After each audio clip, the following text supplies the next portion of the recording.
Ok, alors dans ce cours, on va parler d'un outil très utilisé pour JavaScript. Il s'agit de la console des outils pour développeurs de Chrome.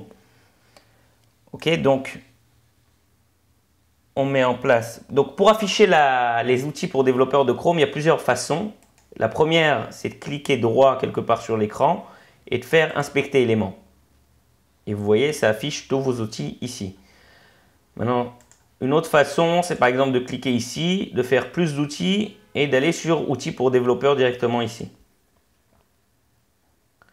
Okay, il y a également un raccourci clavier, CTRL, SHIFT et I. Voilà. Donc la console, comment on y accède? Vous voyez ici qu'il y a un onglet qui s'appelle console. Jusqu'à présent, on avait connu c'était quoi éléments dans le cours sur HTML et CSS. Maintenant, on va parler de la console pour JavaScript. Donc la console, qu'est-ce qu'elle nous permet? Donc déjà, juste un autre petit truc avant qu'on oublie. Il y a la console ici, il y a la mini-console ici. C'est-à-dire que la mini-console, elle permet en parallèle d'afficher par exemple les éléments et la console. Donc nous, on veut en voir plus à l'écran. On va oublier la mini-console et on va aller directement à la console normale.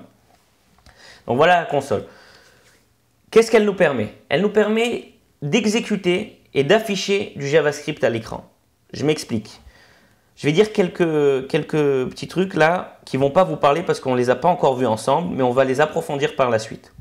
Une des fonctions de JavaScript, c'est par exemple la fonction alerte qui permet d'afficher un pop-up à l'écran. Donc si je viens là et j'écris alerte avec un message particulier, par exemple hello, voilà, et que là je tape sur entrée, vous voyez, ça m'a affiché un pop-up ici à l'écran avec le message hello. La seule façon d'arrêter, c'est de mettre OK ou de fermer le pop-up. Donc ça, ce alerte, c'est une fonction de JavaScript. On va mettre OK. C'est une fonction de JavaScript. Donc je l'ai tapé dans ma console et ça m'a permis de l'afficher directement mon pop-up. Donc ça m'a exécuté du JavaScript. Donc là, faites pas attention à marquer undefined, c'est tout simplement parce que cette fonction ne retourne pas de valeur. Voilà.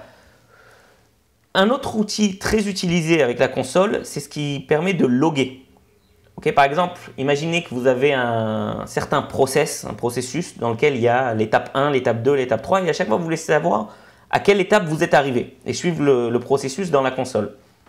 Donc, dans votre code JavaScript, là on va le taper directement dans la console, mais normalement imaginez que vous le faites dans votre code JavaScript, pas dans la console et que le résultat s'affiche dans la console. Maintenant, on va même taper le code JavaScript dans la console parce que c'est tout ce qu'on sait faire pour le moment.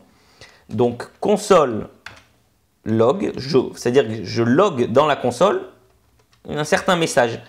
Par exemple, nous, on va loguer le message, on va dire, voilà, je suis arrivé à l'étape 1. Étape 1. OK? Donc là, si je tape sur entrée, vous voyez, il m'a écrit étape 1. Tout simplement parce que je lui ai demandé de loguer dans la console l'étape 1. OK, ça aussi, c'est également une fonction de JavaScript. Donc, je l'ai tapé ici. Et ce qui est le plus important, c'est de voir que ça m'a écrit dans la console le étape 1.